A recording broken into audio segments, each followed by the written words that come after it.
Hello and welcome back to my channel Zindagi flying. Friends, आज मैं फिर हाज़िर हूँ आपके सामने जॉब रिलेटेड टिप्स लेके।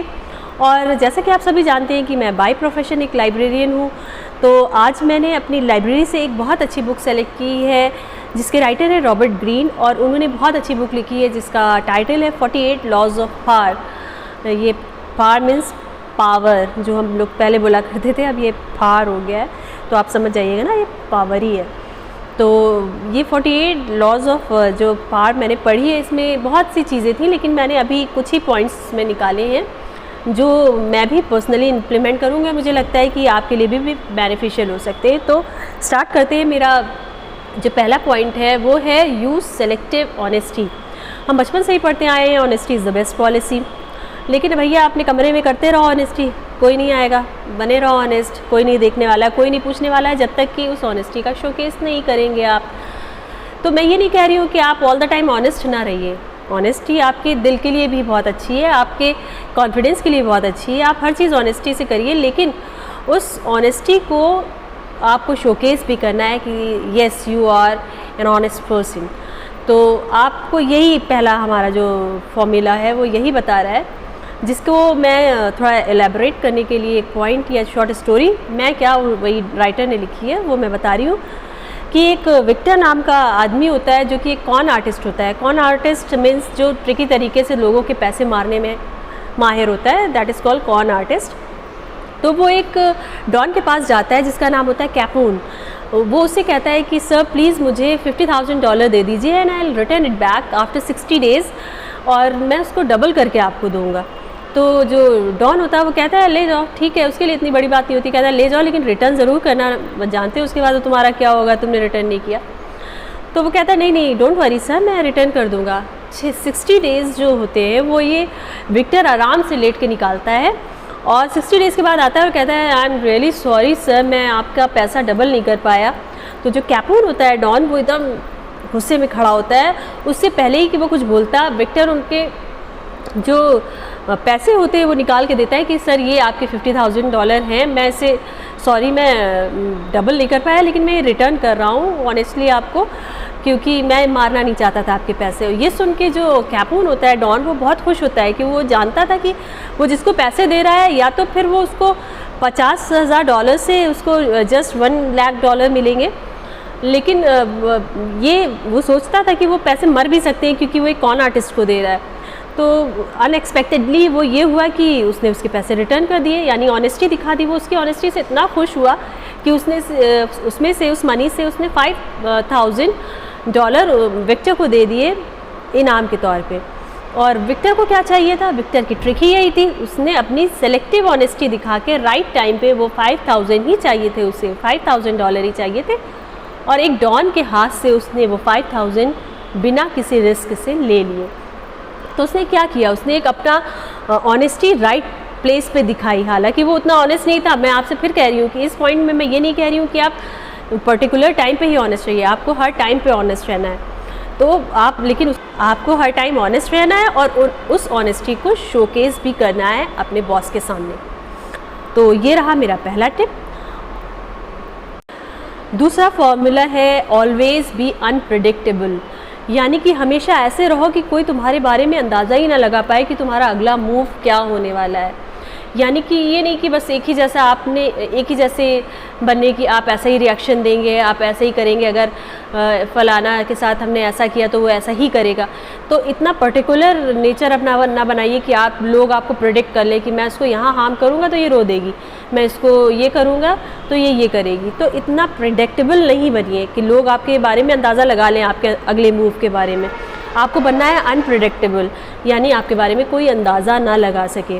तो इसको भी एक्सप्लेन करने के लिए जो राइटर है उसने बहुत अच्छी शॉर्ट स्टोरी दी है, जिसमें कि दो देशों के बीच, दो कंट्रीज़ जो USA और शायद रशिया था, उसमें एक बॉबी फिशर जो USA से था और दूसरा शायद रशिया से स्पास्की नाम का शायद writer, if I am mistaken, sorry कि नाम लेने में थोड़ा मैं पढ़ा, बस मेन चीज़ समझ ली है। तो वो यही है कि दो लोग थे, दो देशों से अलग अलग, जिनकी कंट्रीज़ में भी आपस में झिकझिक चलती रहती थी। तो वर्ल्ड चेस चैम्पियनशिप हो रही थी, तो जो यूएसए से था बॉबी फिशर, तो वो हाँ कुछ ना कुछ बोलता रहता था, कहता था कि मैं नहीं आऊँगा, वहाँ की लाइट नहीं अच्छी है जहाँ पे टूर्नामेंट होना है, और जो इनाम मिलना है उसकी जो मनी है वो प्राइज़ मनी बहुत कम है, लाइट कम है, ये वो।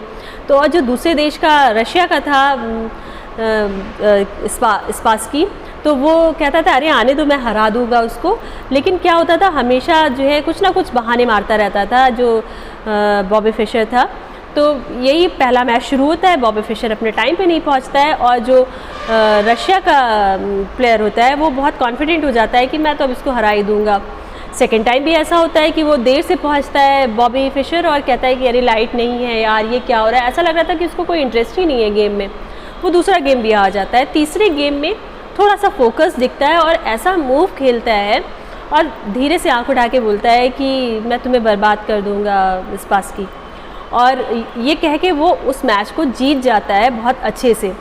और फिर नेक्स्ट मैच चलते रहते हैं और ज़्यादातर मैचेस में बॉबी फिशर ही जीतता जाता है। और एक टाइम पे इतना ज़्यादा अनप्रेडिक्टेबल हो जाता है उसके लिए जो सामने वाला स्पासकी होता है कि उसको ऐसा लगता है जैसे उसको बॉबी फिशर ने हिप्नोटाइज़ कर दिया हो। तो वो अपने जो उनकी टीम होती है या जो क्या बोर्ड टाइप का कुछ होता होगा, उससे बोलता है कि मुझे शक हो रहा है कि जो मेरे टेबल पे जूस वूस रखा जाता है चेस टेबल पे, उसमें कुछ मिला दिया जाता है कि मैं उससे जीत ही नहीं पा रहा हूँ, मुझे उसका अगला मूव ही नहीं समझ में आ रहा है कि वो कैसा करेगा। ऐसे ऐसे वो इतना साइकोलॉजिकली इतना वीक हो जाता है कि वो 14th मैच तक आते आते वो क्विट कर देता है और अपना नाम ही वापस ले लेता है, और जो अनअपोज्ड हो जाता है सेकंड मेंबर, यानी कि जो आपका बॉबी फिशर था वो विनर डिक्लेयर हो जाता है। तो इतना ज़्यादा वो अनप्रेडिक्टेबल हो गया कि जो स्पासकी था उसके दिमाग में ये हो गया कि इसका मुझे पता ही नहीं चल रहा है कि अगला आएगा, खेलेगा भी कि नहीं खेलेगा, और खेलेगा तो उसी तरह खेलेगा पागलपन से जैसे शुरू के मैचेस हारा था, या कैसे आगे करेगा। तो ऐसे ना आप अपने वाले सामने मतलब इस रूल से ये प्रूफ हो सकता है या हो गया कि अगर आप इतने अनप्रेडिक्टेबल रहोगे ना तो सामने वाला आपको उतना हार्म नहीं पहुंचा पाएगा, बल्कि आपका इम्पैक्ट वो सोचने पे मजबूर हो जाएगा कि पता नहीं अगर हम ये करेंगे कहीं वो ऐसा ना कर दे, कहीं वो वैसा ना कर दे, तो वो आपको उतना हार्म पहुंचा ही नहीं पाएगा। तो ये हो गया rule number 2। Friends, third rule है learn to keep people dependent on you. लोगों को अपने ऊपर इतना डिपेंड कर लो, इतना ज़्यादा वो आपके ऊपर डिपेंड हो जाए कि उनका काम आपके बिना चले ही नहीं। तो राइटर ने इस रूल को एक्सप्लेन करने के लिए बहुत अच्छे एग्जाम्पल दिए, जिसमें से एक मैं आपको बता रही हूँ, जो कि मैं डेट और टाइम और कंट्री इतना ज़्यादा मुझे नहीं याद है, मैं एक रोमैन टाइप में आपको बता रही हूँ कि एक किंग फेडरिक थे जो जिनका जो असिस्टेंट कह लीजिए या अपॉइंट करते नहीं अपने साथ, जिनको कहते हैं हिंदी में सलाहकार टाइप का, काउंसलर टाइप का, तो वो एक ऑटो नाम का आदमी था, जिसको ऑटो नाम का आदमी नहीं, काफ़ी बड़े थे, जिनको हम आयरन चांसलर भी कहा जाता है जर्मनी का, जिन्होंने जर्मनी का यूनिफिकेशन किया था। तो ऑटो वॉन करके उनका नाम था, इसके आगे वाला मुझे पूरा नहीं याद है। तो ऑटो वॉन करके था, जो किंग फेडरिक था वो उनको पसंद नहीं करता था और ना ही ऑटो वॉन उनको पसंद करते थे, लेकिन उनको एक पोस्ट हासिल करनी थी तो वो उसके लिए लगे रहे किंग फेडरिक के साथ। तो ऐसा होता था कि जब किंग फेडरिक का कोई भी अपोज करता था तो जो ऑटो होता था तो वो उनको एनिमी से बचाता था और उनको राइट डायरेक्शन देता था कि आपको कैसे अपनी एनिमी से बचना चाहिए। तो ऐसा ना चाहते हुए भी किंग फेडरिक का फेवरेट हो जाता है ऑटो, और वो उनका बहुत ही फेवरेट होके उनके साथ साथ जितनी ग्रोथ वो करते थे और उससे ज़्यादा वो उनको भी देते थे।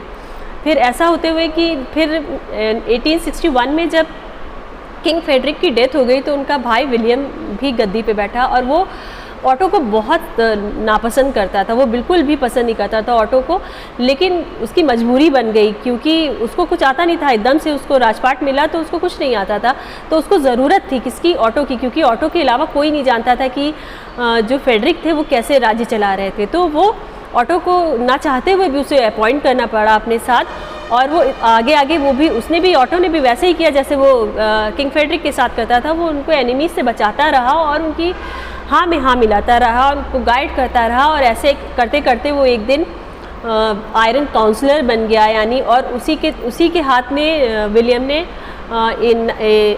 1871 में पूरा अपना राजपाट दे दिया और उसी के रूल्स एंड रेगुलेशन वहाँ पे फॉलो हुए और उसी ने ही जर्मनी का यूनिफिकेशन किया। तो आप ये देखिए कि ना चाहते हुए भी किंग फेडरिक ने और उसके भाई विलियम ने ऑटो को अपने साथ रखा। क्यों? क्योंकि उनको पता था कि बिना इनके काम नहीं चलना है। जो रूल्स एंड रेगुलेशन, जो दिमाग इनके पास है, जैसे ये मुझे एनिमीज से बचाते हैं, जैसे ये राजपाट चलाते हैं, वैसे अगर ये नहीं रहे तो मुझसे राजपाट छीन सकता है, मेरा डाउनफॉल आ सकता है। तो ये जो रूल है कि learn how to keep people dependent on you, ये बहुत ही अच्छा है। और ये सीधी सी बात है, इससे पहले जैसे मैंने आपको बताया था, आप अपने काम पे इतना परफेक्ट हो जाइए कि आपसे बेहतर आपका काम कोई और ना कर सके। तो ये हुआ रूल नंबर 3। फ्रेंड्स, जो 4th रूल है वो बहुत ही इंटरेस्टिंग है और उसकी जो स्टोरी है वो मुझे बहुत अच्छी लगी थी, लेकिन मैं गेस नहीं कर पाई थी कि क्या डिसीजन रहेगा उसका। तो आप गेस करिएगा, शायद आप अच्छे गेस कर पाएँ। तो ये है 4th रूल है कि whenever you are asking for the help, don't ask for the mercy, show them their profit. यानी आप अगर किसी से मदद मांग रहे हैं तो आप एकदम बेग मत करिए कि आप मदद मांग रहे हैं। आप उनको उनका प्रॉफिट भी अपनी मदद में दिखाइए कि अगर आप ये करेंगे तो आपको मुझसे ये प्रॉफिट होगा। तो ये बहुत अच्छा रूल है। तो इसको एक्सप्लेन करने के लिए राइटर ने एक बहुत अच्छी बात लिखी है कि कोई 2 देश थे। तो 2 देश होते हैं, एक होता है कॉर्सायरा और एक होता है कोरियंथ। तो इनकी लड़ाई हो जाती है किसी तीसरे देश से और इन्हें एक मदद की ज़रूरत होती है जो ये एथेंस इनको कर सकता है, जो कि है तीसरा देश। तो क्या होता है कि जो कॉर्सायरा होते हैं उसका जो एम्बेसडर होता है वो एथेंस के पास जाता है और वहाँ जाके वो बोलता है कि देखिए, मैंने पहले कभी आपकी मदद नहीं की है और कई बार आपकी एनिमी की मदद की है, लेकिन इस वक्त मैं आपके पास आया हूँ बहुत अच्छा ऑफ़र लेके, जो कि है कि आपकी यानी कि एथेंस की जो नेवी है वो नंबर 1 पे आती है और जो कॉर्सायरा की नेवी है वो नंबर 2 पे आती है। अगर हम और आप यानी नंबर 1 और नंबर 2 की जो नेवी की पावर्स हैं वो मिल जाएं तो हम किसी भी जो है पावर को हरा सकते हैं। तो अगर आप मेरी मदद करेंगे तो हम अपनी नेवी को आपके साथ अटैच कर देंगे। और ये कह के कॉर्सायरा का जो एम्बेसडर होता है वहाँ से चला जाता है। फिर थोड़ी देर बाद जो है कोरियन का एम्बेसडर आता है और उनसे कहता है कि सुनिए, हमने पास्ट में आपकी बहुत मदद की है, आपके एनिमीज से आपको बचाया है, और अगर आप कॉर्सायरा की मदद करेंगे तो लोग कहेंगे कि आप जो है कैसे है, कोरियंथ ने इनकी मदद की थी लेकिन इन्होंने कॉर्सायरा की मदद की। तो अब आपका वक्त है कि आप जो हमने आपके ऊपर एहसान किए उसको रीपे करें आप। तो क्या होता है फ्रेंड्स, एंड में क्या होता है, वो क्या एथेंस किसको सेलेक्ट करता है? वो सेलेक्ट करता है कॉर्सायरा को, जबकि वो हमेशा उसके अगेंस्ट रहा था, लेकिन इस बार उसने उसका प्रॉफिट उसको दिखाया था।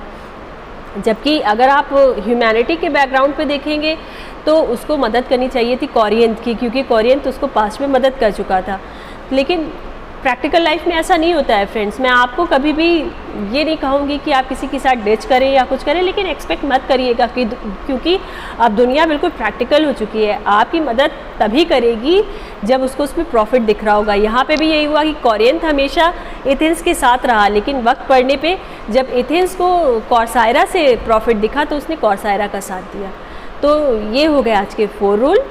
अब आप इसको इम्प्लीमेंट करके देखिएगा और मैं भी अपने पर्सनल लाइफ में इसको इम्प्लीमेंट करके देखती हूँ। इसका ड्रॉबैक भी आपको बताऊँगी अगर कुछ ऐसा होता है। लेकिन प्लीज़ एट लास्ट मेरा एक गुरु मंत्र ये है कि दिल की ज़रूर सुनिएगा, ठीक है। अगर आपको कहीं भी ये लग रहा है कि हाँ ये रूल नहीं इम्प्लीमेंट हो सकता है यहाँ पे, तो प्लीज़ उसको मत करिएगा, क्योंकि इन सब से, इन सारे रूल से जो ऊपर है वो है आपका अपना सेल्फ क्या बोलता है, कि आपका दिल क्या बोलता है कि क्या करना है, तो वही आपको अच्छी की तरफ ले जाएगा। अपने दिल के अगेंस्ट मत जाइएगा कभी। ऐसे टिप्स के लिए मेरे साथ बने रहिए ज़िंदगी फ्लाइंग।